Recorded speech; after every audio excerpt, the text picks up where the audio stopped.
Živijo. Sem Matej Cepin in poslušaš 90. epizodo podcasta Goreči grm.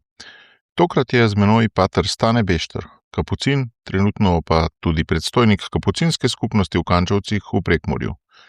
Skupnost, katere predstojnik je, upravlja s tamkajšnjim domom duhovnosti, ki je, vsaj za moje pojme, eden najboljših krajev za umiritev in duhovno poglobitev, kar jih lahko najdete v Sloveniji. Staneta pa v Goreči grm nisem povabil zaradi njegovih trenutnih zadolžitev. Še vedno se spominjam trenutka pred 30 leti, ko sem ga prvič srečal. Bilo je na Prešercu v središču Ljubljane, kjer je s kitaro v roki neutrudno prepeval. No, takšno sliko je ob pogledu na Staneta mogoče pogosto videti še danes, pa čeprav bo kmalu dopolnil 70 let. Stvar, ki jo pri patru Stanetu opazujem že 30 letja, je veselje. Skoraj vedno, ko ga srečam, se mi zastavi isto vprašanje. Le kje ga črpa? Ne gre namreč le za petje, gre tudi za način, kako te sprejme, za način govora, tudi za teme, ki jih izbira. Po 3 desetletjih sem mu to vprašanje končno zastavil. Kot boste slišali, je mojo pozornost z veselja kaj hitro preusmeril na srečo. Sreče pa še na bratstvo, brazgotine, blagre, naj ne izdam preveč. Zato gremo raje kar v akcijo. Že veš, kaj je tvoj edinstven prispevek k boljšemu svetu in kako ga udejanjiti? V podcastu Goreči grm razkrivamo močne zgodbe tistih, ki že živijo svoje poslanstvo, zato da lahko ti najdeš navdih, prepoznaš svoje goreče grme in pogumno stopiš na novo pot. Živijo, Stane, dobrodošel v Gorečem grmu. Hvala za povabilo, z veseljem sem prišel. Ja, prišel si iz daljnih Kančevcev, ki so sicer meni, lahko rečem, kar bližnji, ker večkrat preživim tam kakšno novo leto tudi s teboj, pa z družino, pa tako naprej. V Ljubljano zdaj ne zahajaš prav pogosto, ne? Pa pridem kar večkrat, bi rekel. Ni to tako spet redko, zato ker imamo bratje kapucini gotovo na mesec 2 redna dogodka, naša interna. Eden je študijski dan, ko boš tudi prišel zdaj v aprilu. Tako je. Eden je pa duhovna obnova, sicer tisto imamo bolj lokalno ali v Celju, eni imajo v Križu pa to. Ampak najmanj enkrat na mesec pa se pripeljem tam čez Štajersko, pa na Kranjsko, na Gorenjsko zelo rad grem, ker tam sem doma. Ja, tam si doma, si rekel stavek, in zanimivo, ravno to sem te želel vprašati. Prvo vprašanje, kje se pravzaprav počutiš doma, ne? Rekel si, znamenita Dolenja vas, Prevčeva vas, ali kako se ji zdaj reče, je tvoja rodna gruda. Potem si bil pa veliko v Ljubljani, pa v Kančevcih, pa najbrž še kje? Torej, jaz prihajam iz Sevške doline, a sem bil tam samo 9 let. A ne, otroštva, samo 9 let otroštva, sem zgodaj šel od doma, tako da imam že... Ta zgodba naj še čaka, se mi zdi zelo zanimiva pri tebi. No in nekako sem romar. Na tem svetu bi lahko rekel, ampak imam pa eno značilnost, da tam, kamor pridem, se zelo lahko ustalim in se mi zdi zelo lepo, da se lahko uživim. A ne, nimam težav s tem, ko nekam pridem, da bi se tam ne mogel uživeti. Evo, zdaj sem 9. leto že v Kančevcih in ko sem prišel v Kančevce, jaz sem se hitro uživel, ni problem. Tako lep, zelo lep kraj, tudi recimo umirjen, tudi valovit, a ne, smo na višini 361 metrov, no to pa je že nekaj za Gorenjca, ne, da nisi glih v Panonski nižini, na primer, to je pojem Prekmurja, Panonska nižina. Ne, Goričko, tudi sem se lahko odpočil, umiril od prejšnjega. Aha, so lokacije, imajo različne, tako v tvojem življenju imajo različne pomene, bi rekel, tudi osebno. osebno, ali kaj? Ja, Vikančevce malo bolj s počitkom, se to predstojnik ne bo poslušal, ne? Ja, pa tudi, če posluša, glej, gre za duševni počitek, a ne? In to je tam gotovo, tudi v Vipavskem križu sem to doživel, a ne? Ker nisem bil v redni pastorali. Jaz osebno zelo spoštujem župnike.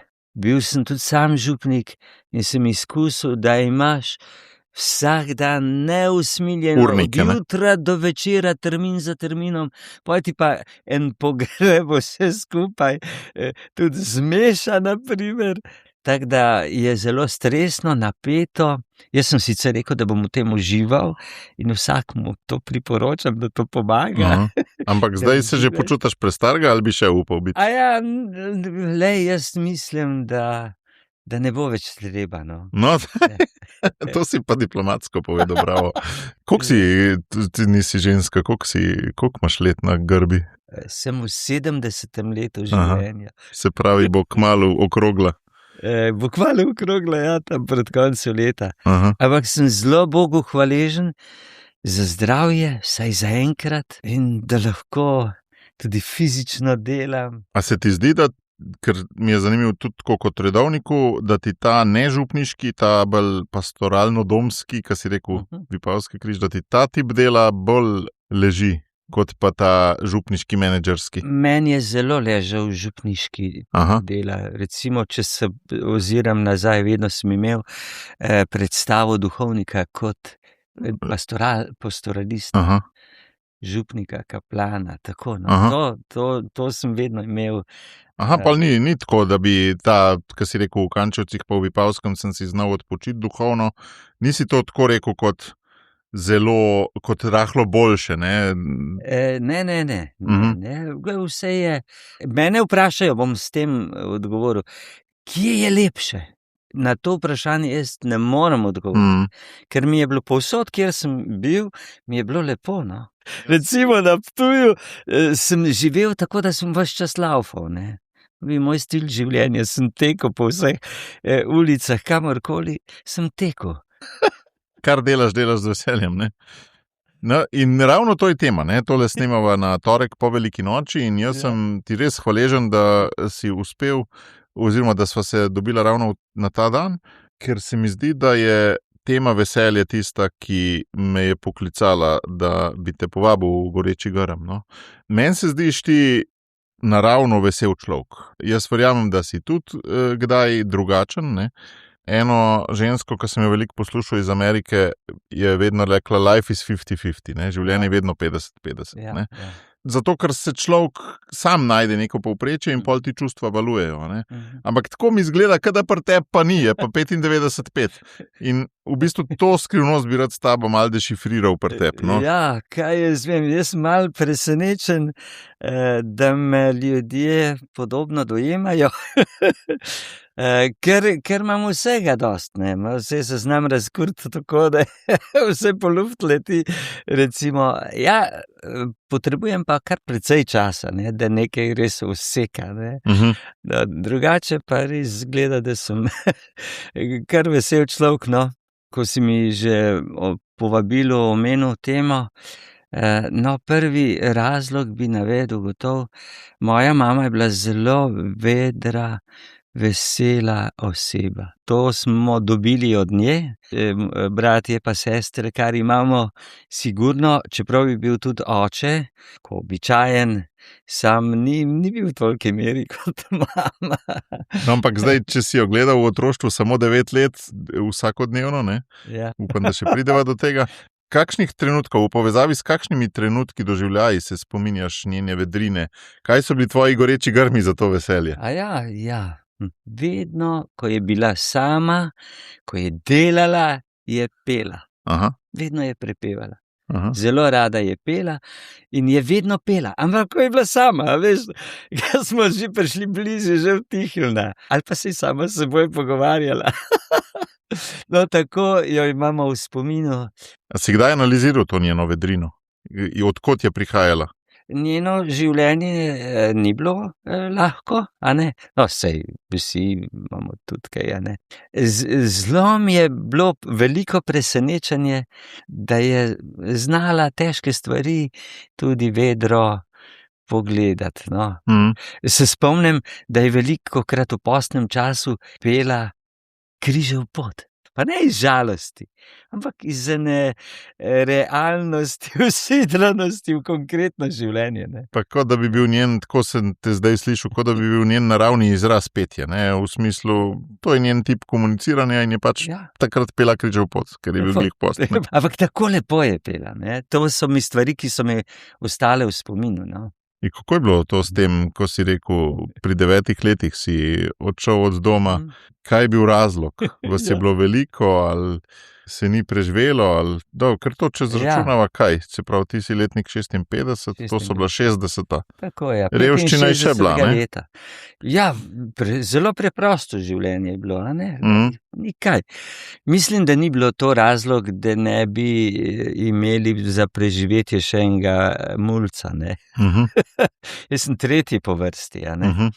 Od kolikih nisi povedal? Od 6 otrok nas je, 4 fantje, 2 dekleti. Potem posebnost je tudi, da je bil oče skoraj 20 let starejši od nje.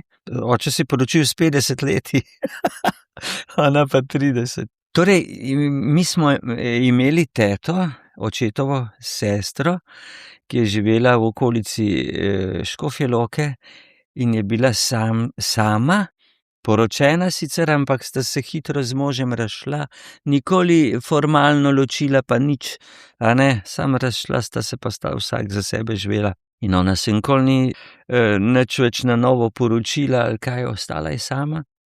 In je vedno gledala in iskala, da bi k sebi dobila enega otroka, ne. Poskusila je že pri mojem starejšem bratu, pa ji ni uspelo, pri meni je pa uspelo. In sicer na ta način se je zelo komičen. Povabila me je na počitnice in sem bil en teden pri njej, me pride oče iskat, pa me je pregovorila, naj zmoledujem še za en teden. In je to še uspelo, no pa me je ta čas pregovorila, naj pa zavedno pri njej ostanem, a ne. Ko je pa oče prišel, pa mu je to rekla, jaz sem se kar ogreval, zgleda. Se spomniš teh občutkov ali ne več? Ja, so mi lepe spomini na to, noben problem, ne. Ja, pa zakaj? Kako je to? Mislim, dobro, če se jaz spomnim, pri 9 letih sem zelo rad šel k tetam na počitnice in meni je bilo super, da bi tam še ostal, ampak to je bilo bolj zaradi bratrancev pa sestričen, ne? Ne zaradi teta. Ja, mislim... Ja, morda mi je bilo pa tako lepo. No, saj jaz sem imel družbo v isti hiši, pri Tličju je bila družina strica, to so bili bratje in sestre, ne? Očetovi, brat pa sestra. In tam sta bila 2 sin pa hči in to smo bili, pa še v bližini je bila druga kmetija prav, kjer je bila pa še druga sestra očetova poročena, tako da tam je tudi bilo zelo domače, ne. Jaz sam ne vem, kaj me je potegnilo, v glavnem ona je zelo vabila in poj oče je rekel, dajva poba vprašati, a ne, a bi rad bil tu, ali ne, ker ga je rekla, daj pust fanta tukaj, ne. Pa rekla, dajva poba vprašati, no, pa sta me pa vprašali, sem rekel, ja bi, ne. In takrat si kar zaskos rekel. In potem sem kar tam ostal. Ja. Ja. Ne, meni je to res, to je meni, ko sem to prvič slišal, par mesecev nazaj si mi povedal, meni je bilo to res nenavadno. Ampak recimo tvoja mami, ne? Ja. Kakšna čustva, kako se ti je kaj je ona doživljala ob tem? To je bila še tako patriarhalna družba, da je očetova beseda toliko veljala, a ne, in ona ni ogovarjala. Rekla pa je kasneje, če bi bilo po njenem, nikoli ne bi šel od hiše. No, to je najbrž pomembno zate, ne? Ja, sem ji zelo hvaležen. Da je taka ljubezen ti izpričala v bistvu, ne? Ja, najbrž tako. Šlo v krap. Ja. Mislim, kako bi se počutil, če ne bi? Veš, kaj mislim? Ja. Bi se zapuščenega kaj lahko počutil? Seveda. Lahko, glej, ne vem, jaz ne vem, ali sem bil tak avanturist ali kaj. Ja, tudi lepo je bilo, nam nič rekel slabega, je bilo lepo pri teti. Zdaj, ko gledam nazaj, sem bil napram mojim bratom pa sestram, tako, mestni scrkljanček. Ja, mislim, Loka, V nekem nisva smislu. to je bila Škofja Loka, To je ne? bila Škofja Loka, In Virmaš. to čisto, ja, koliko je to od centra? To je tam od železniške postaje. Ja. Tam čist blizu, a ne. Kar je res mal bolj, Ja. kako bi rekel, majčken manj podeželsko okolje Ja, kot pa je še- Dolenja vas. No, tam okrog, to je železniška postaja, pa te tovarne, takrat je bil Gradis, Jelovica, LTH, pa to, a ne, to je bilo tovarniško. Ampak Ja. takoj poleg, pa kmetija, ne, Ja. moja druga teta je imela tam kmetijo in jaz sem dejansko moje najstništvo preživel še največ na tisti kmetiji. Aha, Ja. s kakšnimi dejavnostmi zaposlen? Nič kaj dosti, ja, no, krompir smo pobirali, pa tako kakšna kmečka dela. Predvsem sem pa vsak dan šel po mleko, ne, ampak jaz sem tisto mleko 2 ure nosil. Ja. Vmes smo se pa še kaj poigrali, pa to z bratranci in sestričnami tam, a ne. Tako da. Ampak daj mi povej, kako pogosto si pol hodil domov na obiske, Ja. pa kaj se je takrat pol dogajalo doma? Pa bratje, sestre, a si jih kaj pogrešal? Pa... Ja. Jaz ne vem, kako bi na to odgovoril o pogrešanju pa to. Ampak lahko pa rečem to, da smo ostali vedno povezani in jaz, ko sem prihajal domov recimo na 2-3 mesece, bil sem tudi vedno med vsemi počitnicami doma. A ne, sem pa vedno doma. Za počitnice sem bil doma. No, in meni so dali vedeti, da me imajo še zato, ker nisem bil doma, bolj radi. A ne? Od vseh lahko to rečem, da so me imeli radi, ne? Ker to je en internat si šel, ne? Ampak brez razloga v internat, ne? Ja. A ne? Mislim... Ja, ne, jaz res tudi sebi malo čudim, a ne? Mene so zdaj v zrelih letih nekateri sprašvali, a pa imaš to kakšne negativne posledice zaradi tega, psihične? Ja, jaz mislim, da ne, no. Torej, teta je bila dobra oseba. Je imela eno napako, ne bi jo rad zdajle izpostavil, ampak eno napako je imela, ki sem jo pa neverjetno znal prerast.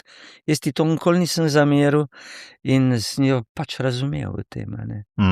A to je bila sestra od očeta? Sestra od očeta. Ja, zato je imel tudi on malo več besede in mogoče tudi on razumel njeno potrebo po... Ja, tudi mama je rekla, smo videli, v kakšni situaciji je in smo tudi v tem okviru sprejeli. Pa bila pa zanimiva ta teta, res sem vedno ohranil do nje lepe spomine, naprimer izredno cenim to, po 8. razredu sem se odločil, da bom šel k kapucinom, ne, in ni delala nobenih problemov.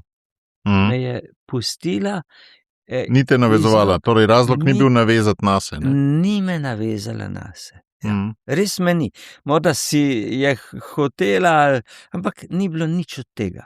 In to se je videlo, takrat, ko sem šel, sem lahko šel, ne. In tudi potem je bila vedno vesela, ko sem jo obiskal in sem jo tudi rad obiskoval, ker je to veliko pomenilo, je bila tak sama, a ne. Ko si bil pa pri kapucinih, si pa kaj kot doma dojel? V smislu recimo kot kapucin, kaj se reče, pripravnik, noviciat, ni bil še pri 15 letih, ne? Nekaj čez 17 let sem bil star. Aha. Se pravi, sem pa že bil 18 let star, ko sem prve obljube naredil. Ja. No, ampak v tistem času, ko si bil recimo 18 let star, kaj si pa takrat doživel kot dom, teto ali rodni dom? Aha, ja, rodni dom. A ja, vidiš, se je pa vrnilo pol malo. Ja, vse se je vrnilo, ja. Zanimivo. Ja, tako. Ampak res ta identiteta potujočega, kaj rapsoda, ali kaj je to? Tako da nekaj popotniškega imam iz otroštva.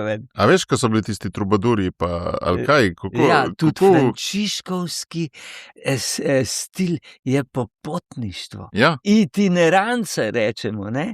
Frančišek je vnesel v cerkev popotništvo, ne. No. In jaz sem že pri 9 letih malo šel takole v krog, ne. Ja.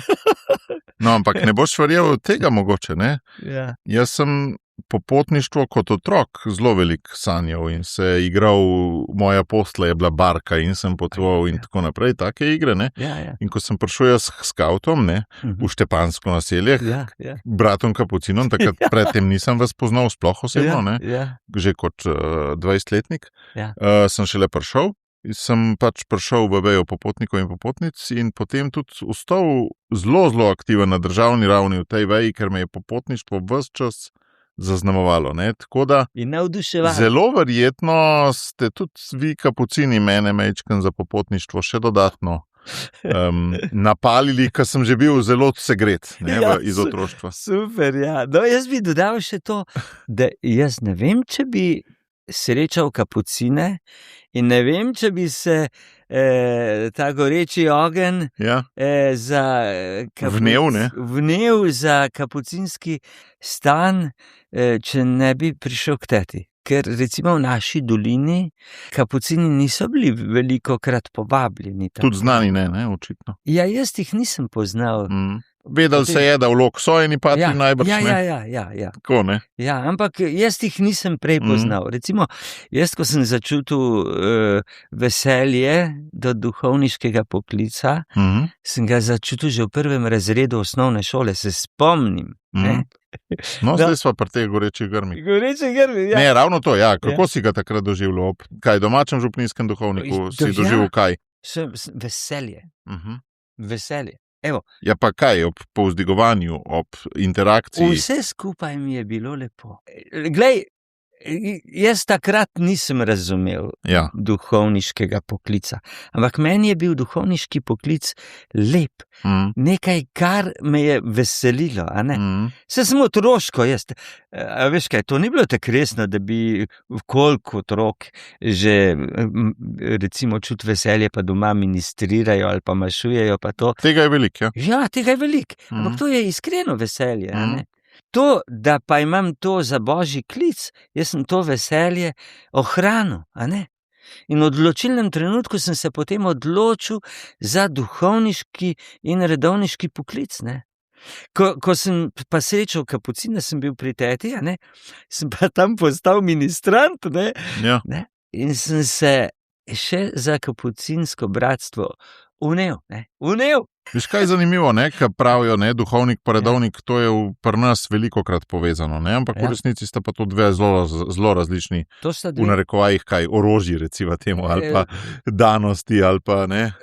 dve različni stvari. Ja, Recimo redovništvo je bolj kot stan, sej tudi duhovništvo stan, ampak pri redovništvu je bolj pride do izraza način življenja, torej recimo, ja. bratsko življenje, a ne? No, ampak zanimivo je, Ja. da se večina ljudi, po mojem, to odloča v paketu, Ja, ali ne? Ne vem, ali ti lahko to sigurno, potrdiš. jaz sem se v paketu odločil. Ne, ti se nisi, glih to mi je zanimivo. A veš, kaj je moja teza? Ja. Ti si duhovnika si začutil že v 1. razredu, Ja, Kapucine si pa začutil pol šele v najstniških 5., letih. 6. razredu. A veš?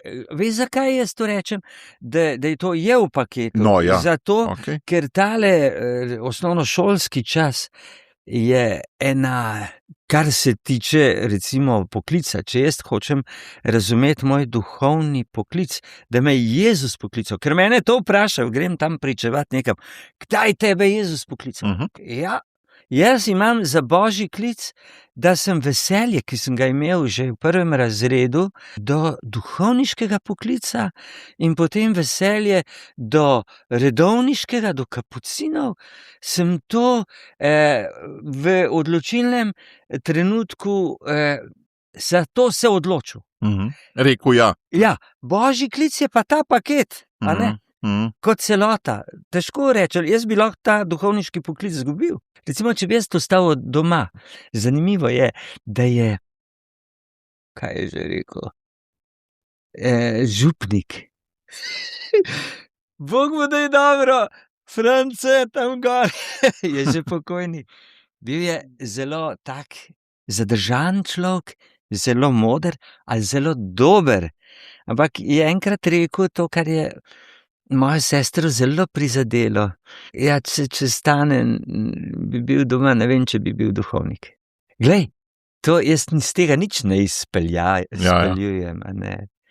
Ampak to je moja življenjska zgodba v osnovni šoli in v 8. razredu sem se odločil, da bom šel v semenišče, da postanem duhovnik kapucin. In se še spomniš te odločitve? Kje si to bil, ali je to nastajalo zelo postopoma? Oziroma se spomniš kakšne faze, kakšnega dogodka, ko te je spreletelo, ali pa ko si rekel, sej bi upal, ali pa to bi pa bilo lepo. Ali pa. No, recimo, veš kaj to je bilo? Šel sem na duhovne vaje in tam nas je ta brat Pavel, ki je vodil duhovne vaje, tudi vprašal, če sem kdaj pomislil na duhovni poklic, da bi postal duhovnik kapucin ali tako. Veš, takrat je bilo le duhovništvo v ospredju v Sloveniji, ker v jugi smo komaj lahko obstajali redovniki, so preživeli kot duhovniki. Ja, recimo Salezijanci niso mogli svojega poslanstva primarnega upravljati in so bili po župnijah razkropljeni. Tako, ja, evo. Primer, vsi smo se nekako tako poskrili. Ja, pa preživeli, ne? Ja. A ne, preživeli. No, tako da je tisto, recimo, pri meni izrazito bil duhovniški poklic pred redovniškim, a ne, recimo, to redovniški prišel zraven, ne. Torej, ta pater ali brat, ne, takrat smo pater rekli, Pavel nas je vprašal, če sem že kdaj pomislil, da bi morda postal duhovnik. Meni se je pa čudno zdelo, kaj me to sprašuje, ker sem vedel, da bom to šel. Tega se spomnim, seveda sem rekel, da ja, rekel, da ja, pa to. Ampak meni se čudno zdi, kaj me to sprašuje, ker sem za to totalno odločen. Ampak nisi pa še a si do takrat že kdaj v besedu? Ja, že bilo, ker vem, recimo v Škofji Loki mi je kdo tako rekel, a ne od bratov, tudi takrat. Ampak tega se pa spomnim, ko jaz skušam videti, kako je bilo. Zares mi taki dogodki povejo, da sem zares mislil, a ne. A sem te prav razumel, da ta tvoj paketek zdaj ima nekako dve dimenziji. Duhovništvo ti je poklic, redovništvo ti je pa način življenja. Ali... Ja, seveda. Torej... Se pravi, si zdaj malo bolj, način življenja je vsem recimo ti dam primer, jaz sem, ne vem, mladinski delavec, nevladnik, to je poklic. Ja. Sem pa mož od Simone, ki je pa način življenja. Ne? Meni je način življenja je meni globlji. Ja, tako. Kako je v tvoji identiteti? Ja. Si bolj kapucinu duhovnik? Ali je to težko rečeš? Ali... Glej, težko rečem, kaj bolj, a ne?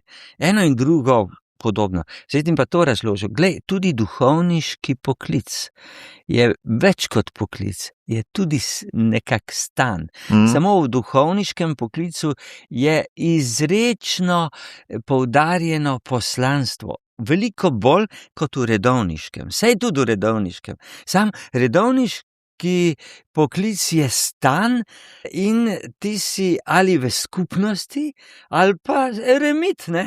Eremit si pa samostan, ne samostan. Samostan ni najboljši izraz. A ja, s presledkom, sam ostan. Ja, sam ostan. To so eremiti, ampak obstajajo taki ljudje. Noro zanimivo, jaz nikoli ne bi bil eremit, no. Ampak so in spadajo v redovništvo, ne? Ampak so eremiti, to se pravi samotarji. Ne? No, ampak je pa tudi novodobna oblika teh samotarjev, ki je kar nekaj redovnih skupnosti v Sloveniji preizkušanih na ta način, da kar nekaj osebkov ne zmore živeti v skupnostih. Jaz si to razlagam zelo povezano s tistim, kar si ti prej rekel, da redovništvo sploh ni bilo toliko v prvem planu v 80-ih, 70-ih, ker pač si mogel biti duhovnik, da si nekako preživel. Ali kako? Ja, pač, da si sploh to lahko bil, ne? Ja. Ja, z duhovništvom smo prav se redovniki... identiteta redovništva se, smo se reševali. Zdaj po osamosvojitvi pa to veliko bolj možno redovništvo živeti, utemeljiti. Ampak kako doživljaš, ker najbrž ti pride veliko teh zgodb na ušesa, te osebe, ki enostavno ne zmorejo v redovih živeti v skupnosti, ali pa so pol sami nekje drugje, pa imajo take posebne, kaj so to, odločbe od svojih predstojnikov ali kaj. Ja. Kako to doživljaš? Je to neka razklanost ali je bilo ne dovolj dobra delo v poklicanosti ali kako te rane doživljaš? Glej, to vsak je svoja zgodba, ne? In so tudi taki ljudje. Lahko bi se to zgodilo tudi meni, a ne? Ja. Tako moram vzeti. In v cerkvi sem bil trenutno v vodstvu, vedno želimo pomagati tem, da jim omogočiš bivanje, življenje, ne. Lej, če on ne zmore v redovni skupnosti, se pravi, se ti ne zdi smiselno, da se ga poskuša reintegrirati? Ja, sej se ga poskuša, samo to, a veš, to ni kar, to ne moš kar tako, a ne. Ja, ne da se načrtovati. Ja, ne da se, ne. Lej, če on tak čuti, naj gre v eksklaustracijo, se temu reče, a ne, da lahko zaživi sam, da ima to dovoljenje in blagoslov, da živi sam določen čas. Sej to je vedno, to ni definitivno, a ne. Taki statusi se obnavlja ozirom na osebo.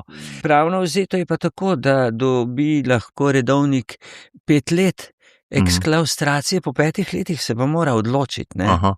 Ja. Tako je eno merilo, no. Zdaj, jaz mislim, da se vse da tudi, a ne, v enem iskrenem prizadevanju za rešitev. Ja, so ljudje, ki se ne najdejo v skupnosti, ki jim je skupnost breme in lej, on mora živeti, kaj pa drugega. Potem pa redovna skupnost, posebej vodstvo, išče z njim možnosti enega življenja, da bo lahko, a ne. Ja. Kako pa ti doživljaš to bratstvo, tebe očitno polni, čeprav domnevam, da ste že toliko drugega navajeni in pogosto tudi siti, lahko kdaj, ne želim nič prejudicirati ali karkoli, ampak domnevam, da pač, a ne, koliko vas je v Sloveniji? Par deset, ne? Nas kapucinov je 28. 28, ne? In to res vsazga kar dobro poznaš. Seveda se poznamo v nulo. Ja, to je za en razred, ne? S tem, da ta razred ne traja. Ampak nekako tako se poznamo. Vemo, ta je tak pa tak, ampak puščamo odprto, a ne? A znate biti malo tabula rasa? Ne bi preživeli kot kapucini, če ne bi tega delali. No, kako to narediš? Ker to se mi zdi dober nasvet tudi za recimo naju z ženo ali pa tako, za druge zakonske pare. Kako narediš to izbrisanje? Čisto podobni. No, voda je nam še malo lažje. No, povej kakšno tehniko. Kako ostaneš odprt? Da vsak človek je lahko tudi še drugačen, a ne? Ja. A ne? Ni samo tisto, kar je, ima še kaj. Vsak ima še nekaj, kar lahko te preseneti v pozitivnem pomenu besede. In treba se prav načrtno učiti, gledati v ljudeh pozitivne stvari, a ne? To si moraš zadati nalogo, da ovrednotiš to, kar je v nekom dobrega, a ne? Potem lahko preživimo. Ima nas svakojakih, a ne? Ampak, če pa tako pogledaš, pa vsak ima veliko lepih darov. Ampak kaj to narediš? Recimo se zahvaljuješ v molitvi za brate, ali imate take skupnosti, da si večere skupne, da si govorite lepe stvari drug o drugem? Ja. Veš, Glej, jaz kako mislim, da moramo živeti normalno, a ne? S to odprtostjo, se malo tudi pošimfamo, se ga pa skašljamo, ampak da smo odprti, no. Kapucini smo izdali, ko smo začeli knjige izdajati, prva knjiga ima naslov Bog, ki mi daje dihati. Mi si moramo drugemu pustiti dihati. To pomeni, da mu pustiš živeti njegovo življenje. Ne ga jaz na svoje kopito nategnu, a veš, v tem smislu. Nismo vsi uravnilovka, kje pa? Kako se pol to, recimo, identiteta skupnosti išče, pa skupni imenovalci? Ja, Vedno znova, ne? ja, to je stalno, to je nekaj stalnega. Tako kot odnos v zakonu je naloga do konca življenja. Ne? Mi tudi živimo v bratskem odnosu. A ne? Ta odnos gradimo zmeraj. Zdaj so pa eni, ki so malo bolj pesimisti, a ne pa bolj odrihajo, lahko. Eni pa bolj optimisti, pa malo bolj svetlo gledajo na to, pa mu ni tako hitro neko pohujšanje. Nekdo z nekom, kaj se, recimo, kaj ne pride do kakšnega konflikta. Ne? To je stalno življenjsko, ja, res. Ampak pomembno je to, da smo normalni, da se skregamo, a ne, da si tudi upamo zmetati v fris. Če tako priostrim, evo, jaz se skregam na mrtvo tudi, a ne? No, videl Sam te še ne z nisem. vsakim Ja, ne z vsakim, enako. To, brat mi je enkrat rekel, ti si do mene tak strpen, ne? Aha, Do njega si pa čist drugačen. To mi je očital, ne? aha. Jaz sem mu pa potem odgovoril takole. Sem rekel, veš kaj, mi dva gojiva edinstven najin odnos.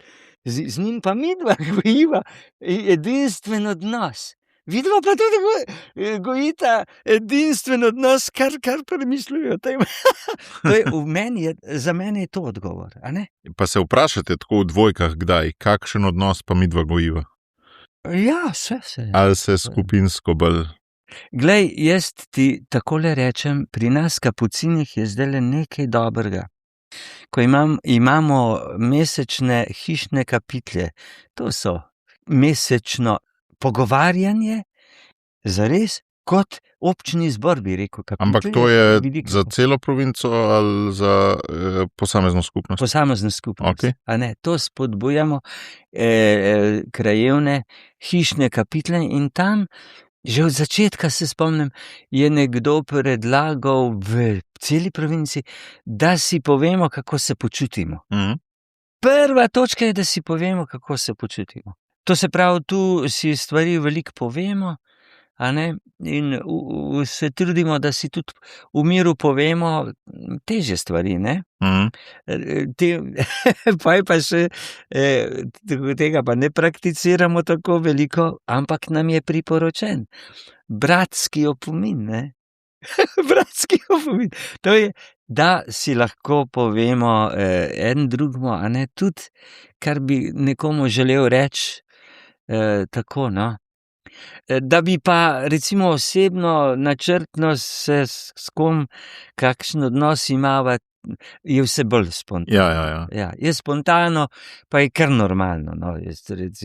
Jaz rečem, vsi se moramo zvagati. Ne? Ja, veš kaj, normalno je že, ko prideš v eno drugo družino, pa vidiš, kaj je tam normalno. Veš kaj mislim, ta normalno je zelo, zelo individualen. Ja, seveda. No, ampak za mene je to pomembno, da se jaz počutim kar toliko v redu, a ne, da se počutim, da sem sprejet, da ni nekih takih težkih problemov, da ne mogu živeti. V tem smislu normalno. Ne, tole mi je zelo všeč, pustiti drugemu dihati. To se mi pa tako lepo zdi. Da... To je napisal švicarski kapucin Anton Rotzeter. Okay. Bog, ki mi daje dihati. Mi moramo če nam Bog daje dihati, pa pusti. Vidiš, še ta dimenzija je. Če nam Bog daje dihati, pa pusti, si moramo tudi mi drugemu pustiti dihati. To me nagovarja predvsem tem, da sprejemaš drugačnost brata. A ne? Lej, da jo sprejemaš, pa še eno dobro stvar imamo. Vsi Frančiškovi bratje, sigurno, pa upam, da tudi sestre. Evo, pri Frančišku je najbolj poudarjeno bratstvo, ne? Da res vem, da smo na koncev bratje. Ne? Imam enega smotanga v provinci, a na koncu je on moj brat, ne? Ker ga je skupnost bratstva sprejela uradno z večnimi zaobljubami. Ne? Z večnimi zaobljubami nekdo postane enakopravni član, to je brat v bratstvu. In on je moj brat. Lej, če smo ga sprejeli v bratstvo ali so ga na koncu sprejemam kot brata. In to res veliko pomeni, da znam sprejeti njegove drugačnosti. Lej, nikaj ne. Kam bom zdaj? A ga jaz zdaj spreminjal? Ja, pomagam mu, kolikor še da. Ne? To se mi zdi malo paralelno, usporedno s tem, ko sva v prvih letih z ženo so se kdaj toliko skregala, da sva rekla, zdaj le pa res nečeš, samo še zakrament, naj veže čisto nič drugega. Ja. To se mi zdi malo temu podobno. Ne? Tako, in v tem je normalnost, ker v družinah, takih in drugačnih, je tako. Pride na dan vse, ogromno lepega, tako da se moramo spodbujati, da tisto lepo znamo videti, slišati, ovrednotiti, si med seboj pohvaliti. Pride pa na dan vse drugo, to, kar sem jaz, kar imam pomanjkljivosti, kar imam negativnosti. Jaz sem se zavedal enkrat, kako sem lahko žaljiv v običajnem medsebojnem odnosu. Strašno žaljiv sem lahko. Sem rekel, dej, zabremzaj se. Sem se mal naučil, ne na prvo žogo, kar nekoga nahrult, ne. To je to, kar imamo vsi. Mož pa žena pa sploh. Evo, vidva sta eno telo. A vi niste tako tretirani, ne? Kot čakaj, bratje. Lej, vidva sta eno telo dejansko, a ne, vajna, recimo, vrhunec ljubezni, ne? Da sta eno telo, da sta odprta življenju. V tem oziru mi nikoli nismo. Smo pa eno kot občestvo. Ampak tako kot mož in žena, pa nikoli, pa še tudi zato ne, ker mi še vse nimamo svojo sobico, pa greš pa, zelo putniš, pa greš v svojo sobo, vidva imata pa skupno mizo in posteljo, a ne? To za zakonce in starše, vajna skupnost je bistveno bolj tesna, kot so naše, a ne? Zdaj so tako dobro tole bratstvo razdelala. Eno je veselje kot čustvo, ki sva ga pri tebi zelo hitro opravila, v smislu res se veliko smejiš, tako naprej. Res veliko pozitivnega izražaš, saj do zunanjih, jaz verjamem, da do bratov je lahko drugače. Drugo je pa to veselje kot izvir, ne? Veselje, ki ni nujno. Tudi, če bi ti vse mišice hipotetično na obrazu zamrznile, da ga ne bi mogel izkazovati, bi ga najbrž še zmer lahko imel, ne? Kaj pri tebi povzroča tisto notranje veselje, ki ni čustvo? A je to zdaj sva v tem povelikonočnem času, a je to Jezusovo vstajenje, ali je to, da ti je vse to dano, neka hvaležnost za to naravo, ali je res tole bratstvo, ali kaj ti? Dejva malo počakati še s tem. No, okej, imaš še nekaj drugega pripravljenega. Lej, malo sem premišljeval, kako pa, kaj bi ti o veselju spregovoril. Lej, veselje, ja, to je čustvo, a ne? Ja. Je čustvo. Je nekaj, kar te navdihuje, vedno znova preveva, a ne, lahko je tudi žalost, a ne, če sem tudi žalosten, kdaj, a ne, čist zatrt, pa to skup lezem, a ne, ampak... No, ampak kaj vidiš to, ja. Ti skup lezem, ti se nasmejiš, kar rečeš skup lezem. Ja, zdaj se lahko smejim, ker skup lezem, ampak bo prišla do tistega izvira, lej, se ga zelo zavedam. No, takole veselje. Kaj je veselje? Ne? Veselje je, prvo, ko sem te razmišljal, veselje kot čustvo, globlje od čustva veselja, od veselja je sreča. Moje je sreča, a ne? In je sreča zelo pomembna, da si vesel, ne? Temelj, da si srečen. Zdaj pa sreča je pa spet tako. Problem današnjih zasvojencev je po moje, da so iskali bližnjico do sreče, ne? Z sredstvi. Ne, sreča ne pride do sreče po bližnjicah. Sploh ti ne moreš in ne smeš po moje usekati pot direktno do sreče. Sreča pride zraven. Ti si ustvariš en cilj, za katerega grizeš kolena in ga dosežeš in si srečen in vesel. Jaz rad hodim v hribe in je zame pomembno zdaj, jaz slovenske hribe sem veliko prehodil, ampak kam ven ne bom šel, sem že prestar, pa ne. Moja Himalaja so slovenski hribi. Recimo, sem že večkrat hotel osvojiti slovensko Himalajo, da bi v enem šusu osvojil Škrlatico in Triglav. In to poskušam že zdaj par let. Letos pa upam, da mi bo uspelo. Če mi bo to uspelo, to je noro. No, jaz cel let živim od tega pol. Res? Res. To mi po žilah gre. Tako dobro je to. Pa kaj pri tem? To, da si fizično zmogel, ali lepota ob tem, ali kaj? Vse. Na koncu, da sem fizično zmogel. Še to. Eni pravijo, jaz hodim v hribe, da uživam lepoto. Jaz tudi, ne.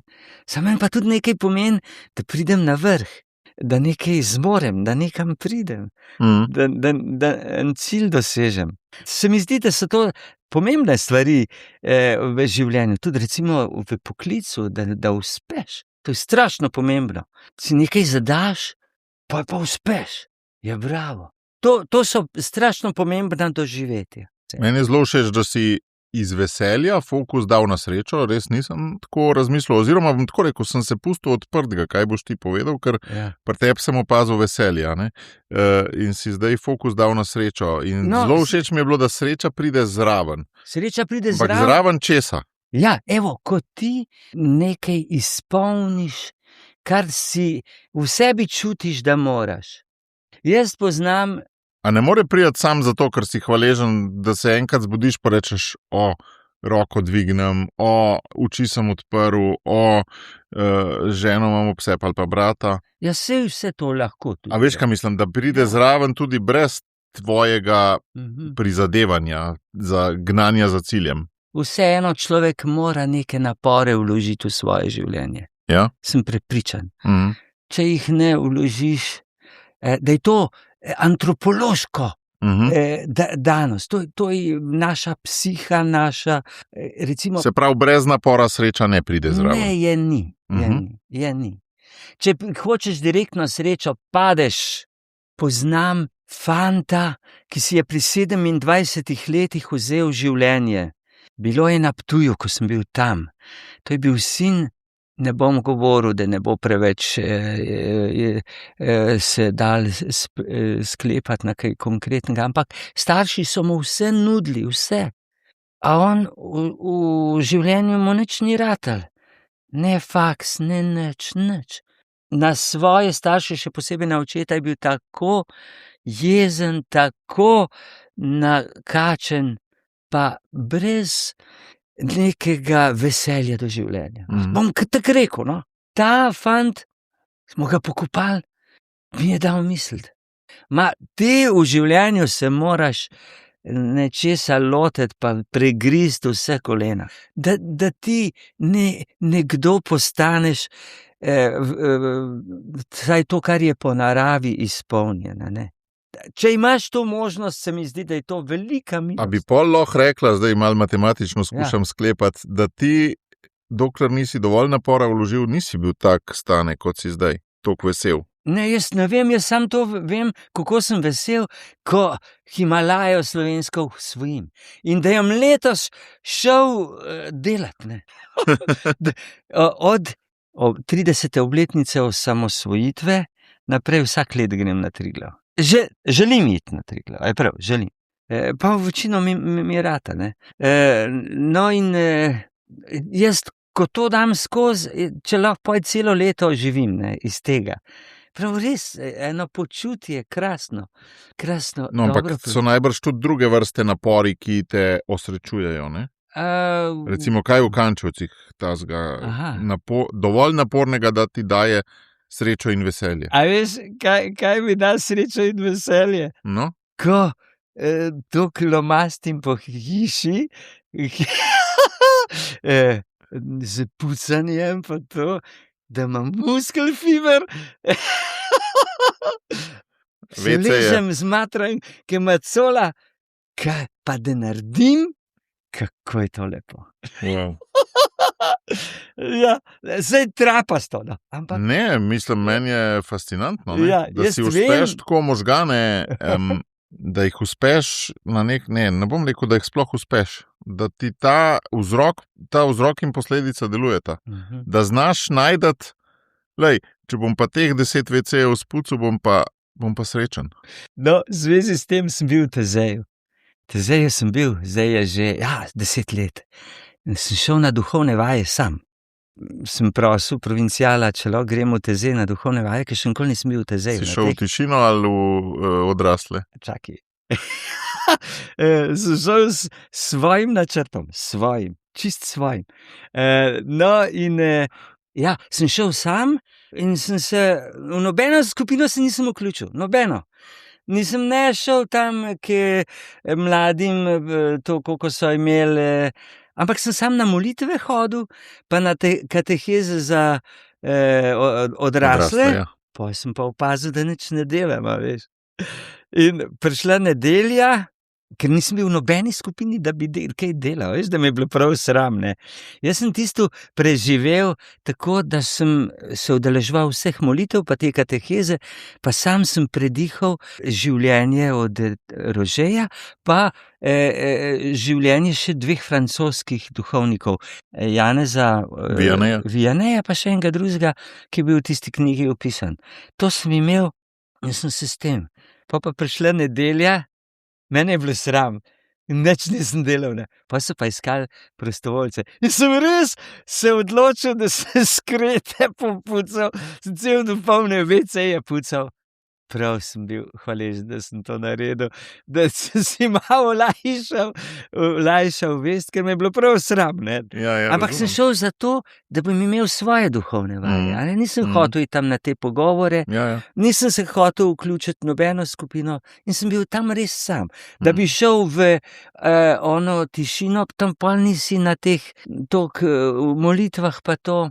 Ampak zdaj pa hočem naprej povedati s tem. Veš kaj, jaz imam eno življenjsko izkušnjo, sem jo v zadnjem času večkrat povedal, da vem, zelo dobro vem, da se vsak človek mora v sebi, globoko v sebi, dobro počuti. Če se globoko v sebi ne počutiš dobro, ne moreš biti vesel. Ne moreš biti nesrečen, ne vesel. Če se zdaj že tako izraža. In to je ena antropološka zadeva spet, ki je božji dar, da se v sebi dobro počutiš. To ne pomeni, da uživaš, da si nekako umirjen, da ti je dobro, da nisi živčen, a veš to, ti se moraš v sebi dobro počutiti. Če se ti v sebi ne počutiš dobro, ne moreš biti vesel, ne moreš. Poznam ljudi, ki se tako na silo smejijo. Takoj vidiš, da ima nekaj v sebi. Nimaš pa najbrž odgovora, kako to doseči, ne? Mota, nekaj vem o tem. Zdaj pa povedal mojo strašno, nič posebnega, ampak za mene je bila težka življenjska zgodba. Jaz sem v času teološke fakultete, ko sem šel k vojakom, pri vojakih sem ga nekaj posral. Ne bom povedal kaj. Takrat niti ni tako zabolelo, a veš.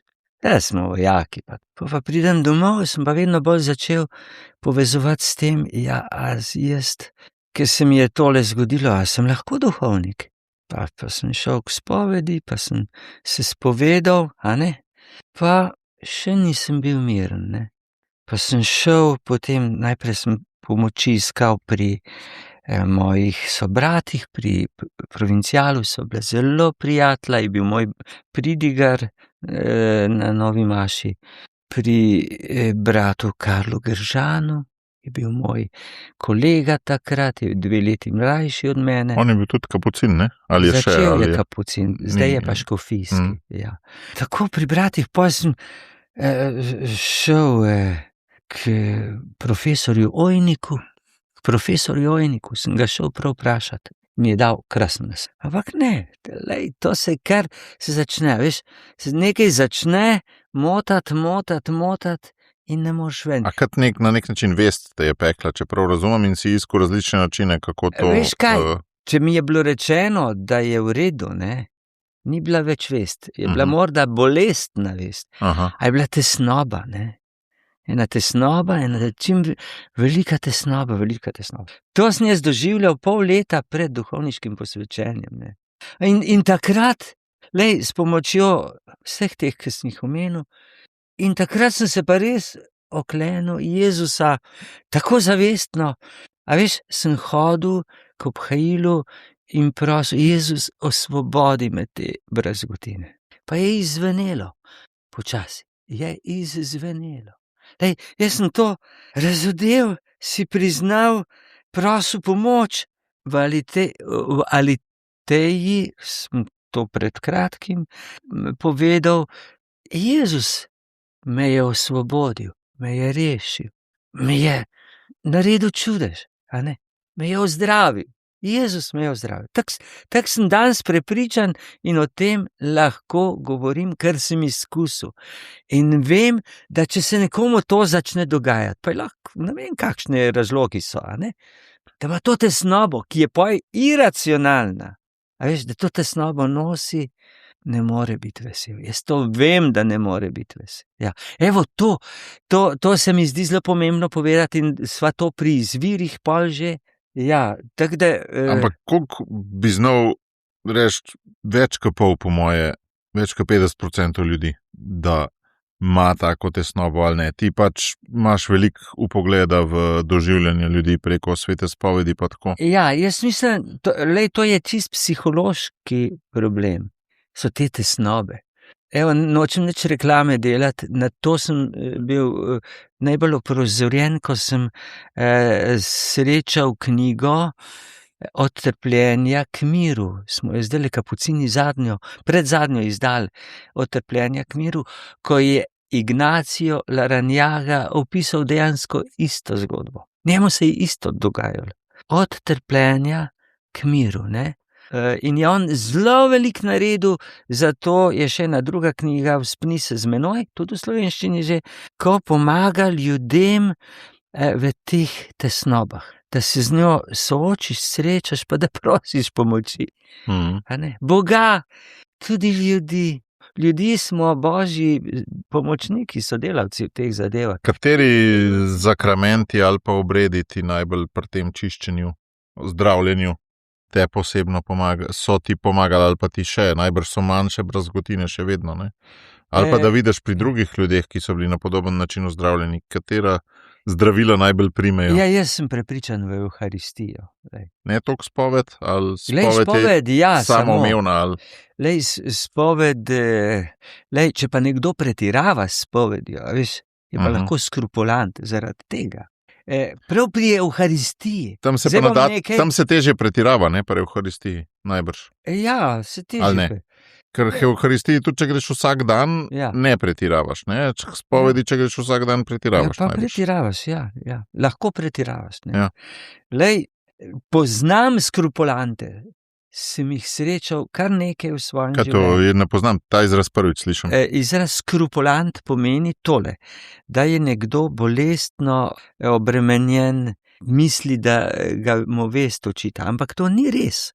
To, kar ga tišči, je tesnoba ali bolestna vest. Vse težko zdaj rečemo, točno kaj je to, ampak se pravi, menjava vesti, torej menjava duhovnega problema za psihološki problem na nek način. Ti misliš, da je izvor duhovni, je pa psihološki? Je pa psihološki. V bistvu imaš občutek krivde, ti pa misliš, da je to krivda. Krivde ni, ti pa imaš občutek krivde. To je bolestno in zaradi tega nekateri postanejo skrupulanti, mislijo, da je vsaka stvar greh, skrupul se reče. Tako da ti strašno trpijo. In ob teh ljudeh sem jaz spoznal, da nam že davno, sem bil mlad duhovnik, da smo s psihologi kompatibilni. Ne? Jaz lahko, ker mi je Gospod dal oblast v njegovem imenu odpuščati grehe. Psiholog pa lahko te stvari se loti, pa pomaga. Oziroma velikrat ljudje zamešajo, ne? Tisti, ki jim vera ni neka praksa, grejo k psihologu za probleme, ki so morda duhovni. Marsikdo pa reče, ta psihologija, to je vse skupaj preveč posvetno in gre tudi za psihološke probleme k duhovniku, ne? A si v tem pomenu mislil besedo kompatibilni, da eni so za ene stvari, drugi pa za druge in da oboje skupaj je res močno? Tako, Ne? tako. Ja. Psiholog je na področju psihologije gotovo bolj pristojen kot jaz. Jaz sem pristojen in primeren za versko področje, a ne? V človeku. Psiholog pa za psihološko. Evo, Jezus si je učlovečil. Pomeni, da je vase sprejel tudi vso psihologijo človeško. A ne? Jo ni zavrnil, ni rekel psihologija, to ni nič. Ja ne, vse te stvari so božje na koncu. So božji dar, da je Bog dal človeku te sposobnosti, da je te stvari tako znanstveno tudi postavil, a ne? Se jih lotil. A tebi je ta higiena notranja, se ti sama zgodi ali kaj zavestno moraš delati, da je dovolj, da grejo brazgotine? Glej, jaz ti bom takole rekel, jaz zdaj teh brazgotin, Tega ranga jih nimaš, kot si jih imel v prvojakih, ne? tega, kar je takrat bilo, nimam več. Ja. Res nimam. Ja. Ampak bi In lahko prišla razlog- tudi kakšna še, ne? Ja, lahko bi prišlo, seveda bi prišlo. Pač nisi bil preizkušen v tem kontekstu, ne? Lej, Ali si znal razviti neko orožje zoper to? glej, jaz sem iskal pomoč. Jaz tako bom rekel. Vsak, ki išče pomoč, pravočasno, a ne, dobi pomoč, da se to pozdravi. Recimo nekdo, ki pa ima že kakšen starejši človek, ki je skrupulant, pa ne bo se iz tega ven izvlekel, sem videl.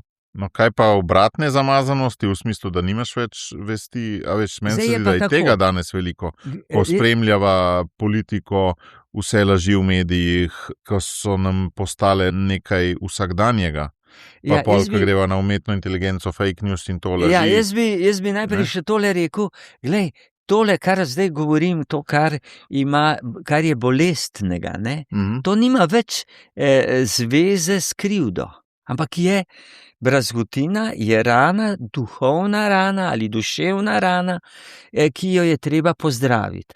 In jaz te rane, jaz sem Bogu hvaležen, da sem jih do zdaj zmogel s pomočjo, božjo pomočjo in dobrih ljudi, ki sem jih prosil pomoči, pozdraviti, a ne. Sem Bogu zelo hvaležen, res. In jih hvaležen sem tudi zato, ker sem majčkeno spoznal to. Meni se je to zgodilo, morda ker stvari nisem takrat še kot mladostnik toliko poznal, ne, kot mlad pred duhovništvom. A ne. Zdaj pa to, kot si rekel, ja, to pa je treba pucati stalno, ne. Pa recimo ta situacija zdajle v Sloveniji politična, da se je do zdaj z lažjo vladalo. Ja, to, Mislim, hvala pa ne lepa. govoriva samo politična, konec koncev vdihavamo, a veš, nekdo v službi vdihava toksičnost, nekdo jo Tudi, ja. v politiki, nekdo je v Ja. družini, ki ga, Ja. ne vem, starši zlorabljajo, Ja. ne mislim spolno, lahko na kjerkoli način ali pa. Ja, Tega je res veliko, ne? Jaz bi rekel, jaz nimam recepta ali pravila, tako bom rekel, pravila, da bi znal svetovati več kot to, da smo iskreni. Evo, zdaj sem pridigal za veliko noč ob Jezusovem stajenju o resnici, pravičnosti, ljubezni, dobroti. A ne? To ima smisel zato, ker Bog je, ker Bog je in ker je Jezus vstal od mrtvih, ker to je skupaj. Jezus je vstal od mrtvih, je Bog. In Bog utemeljuje to, ne. Če Boga ni, pa lahko klamfajo, kar se jim kakorkoli že. Vidim, letos za veliko noč sem to v nedeljo pridigal in me je to zelo nagovorilo, kako je Bog temelj resnice, a ne? Najbrž, če Boga ni, tudi greha ni, ne? Ja, seveda ne.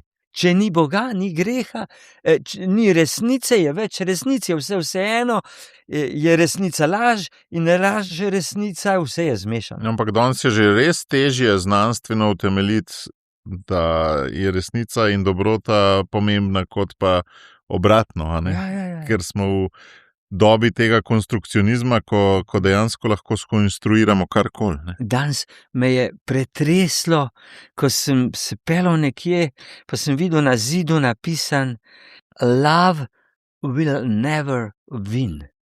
Ljubezen ne bo nikoli zmagala. V dno duše me je zadelo. Sem rekel, love will ever win or always.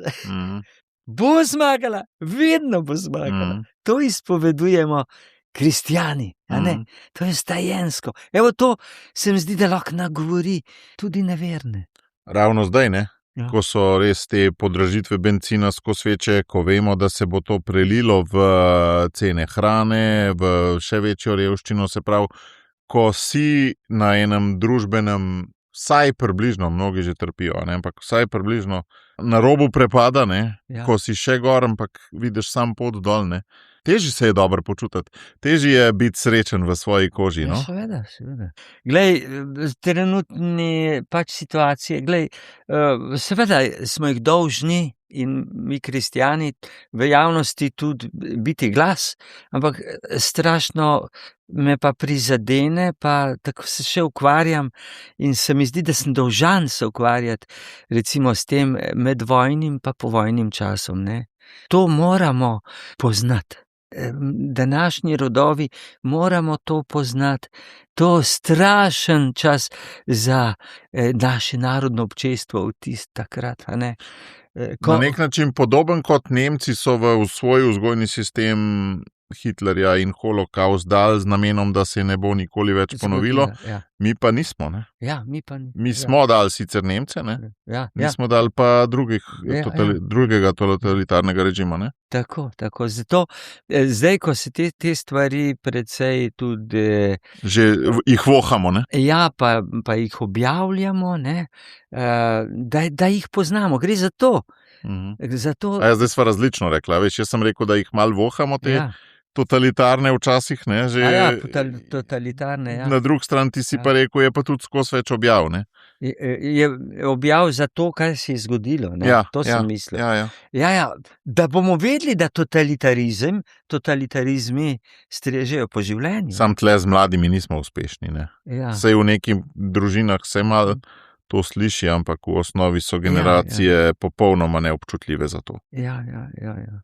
Se mi zdi. No, zato se meni zdi pomembno, da jaz pričujem, ne? Ja. Da jaz pričujem, da jaz vem, da jaz kakšno besedo rečem.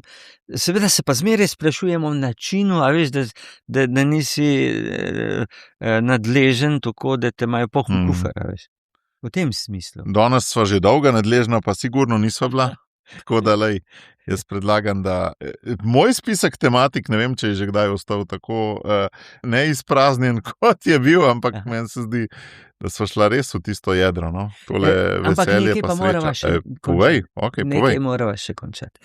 To je pa res Jezusovo trpljenje, torej smrt in vstajenje, velikonočna skrivnost, to je res izvir našega veselja. Zaradi odrešenja je izvir našega. Zdaj pa se mi zdi, Jezus nas je vse odrešil, vse ljudi. In zato je umestno, da smo na veliko noč veseli.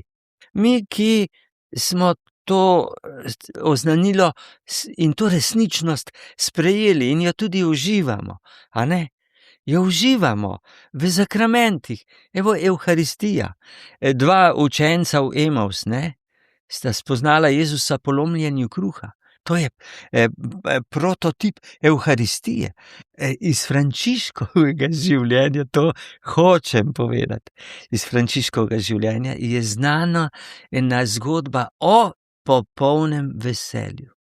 V Frančiškovih spisih je navedena vodilo in življenje, zdaj so pa bodo išli čist novi, vsi biografije, pa to v slovenščini. Kaj imate obletnico, ne? Ja, obletnica, 800-letnica smrti. No in Frančišek, je znano to, v čem je popolno veselje. Bom čisto na kratko skušal povedati. Frančišek je enkrat bratu Leonu rekel, brat Leon, veš, kaj je popolno veselje? Piši.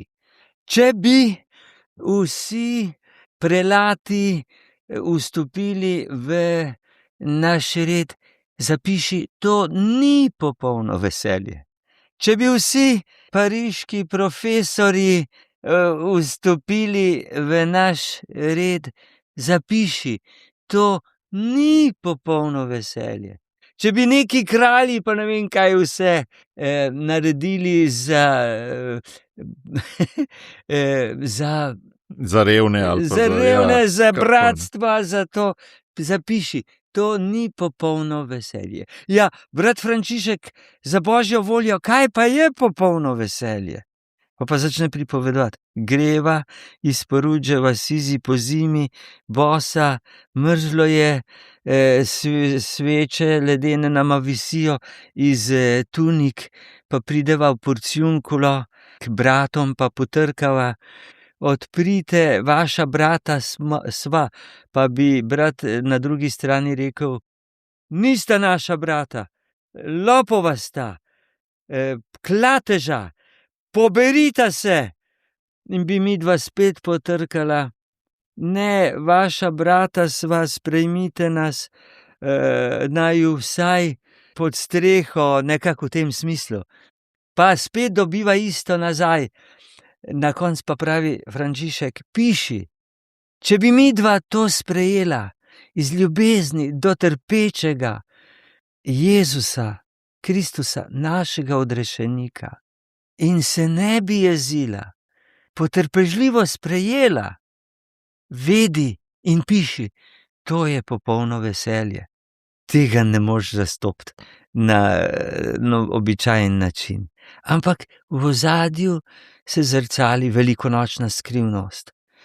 Darovati svoje življenje do konca iz ljubezni, v potrpežljivosti, od tod izvira veselje, ki ga daje ostali Kristus. Jaz sem ko sem o tem premišljeval, najbolj konkretno mi je prišlo v živo na misel to, da je to popolno veselje v resnični potrpežljivosti, ki jo rabimo v vsakdanjem življenju.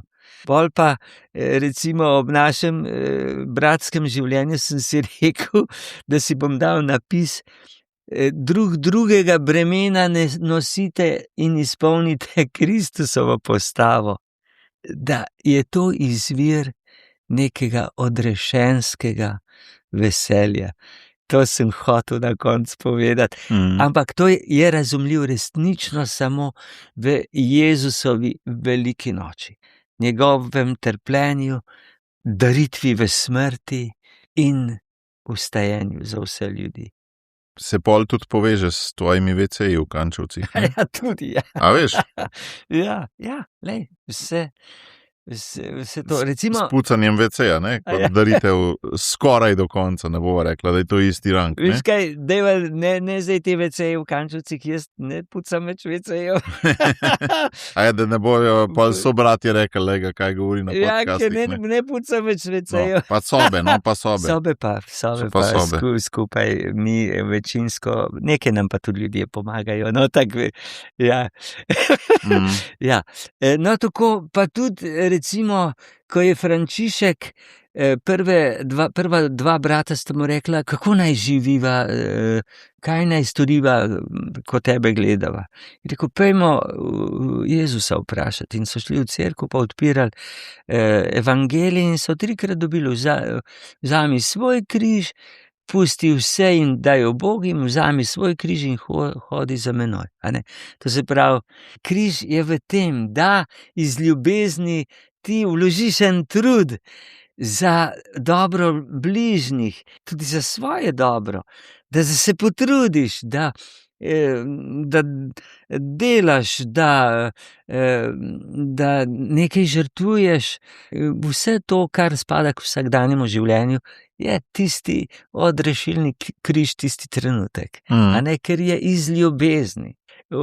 Moramo osmišljati Jezusovo daritev in vstajenje. In je smiselno, tudi ko Jezus govori o blagrih, blagri niso rentabilni, ne?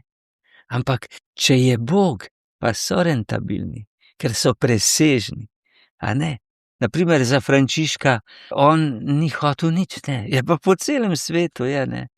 Blagor krotkim, on je bil krotak, totalno, ne. Zakaj ti bodo deželo posedli? Ker je bil zvest Jezusu, stopa po celem svetu, ne. To obratno logiko nekako aplicirati, ne? Ja, to. V svoje življenje. Ja. Jaz sem tudi zato vesel, da sem Frančiškov brat. Ja. Lej, res, strašno me je navdušil papež Frančišek. Strašno me je navdušil. Lej, on je bil jezuit, pa je tako izpostavil te vrednote evangelske, ki jih Frančišek živel. In tudi sedanji Leon je razglasil Frančiškovo leto. Lej, prečudovito, lepo, izvir enega preprostega veselja. Saj to rabimo. Katera je pa preprosta stvar, ki se jo jaz lahko veselim, pa ki jo lahko jaz obrnem, ne? Ja. Namesto, da grem neki vzeti, neki darujem. Ali pa tako, kjer obrat lahko naredim, kjer salto lahko naredim in opazujem, a bo prišla sreča in a bo prišlo veselje iz te sreče. Hvala, da si bil gost v tej epizodi, no? Matej, Voklonej, ki si mi povabil, sem z veseljem zaupal to, kar imam rad, kar me tudi veseli in tudi napolnjuje moje življenje. Hvala, da si razlil to veselje, no?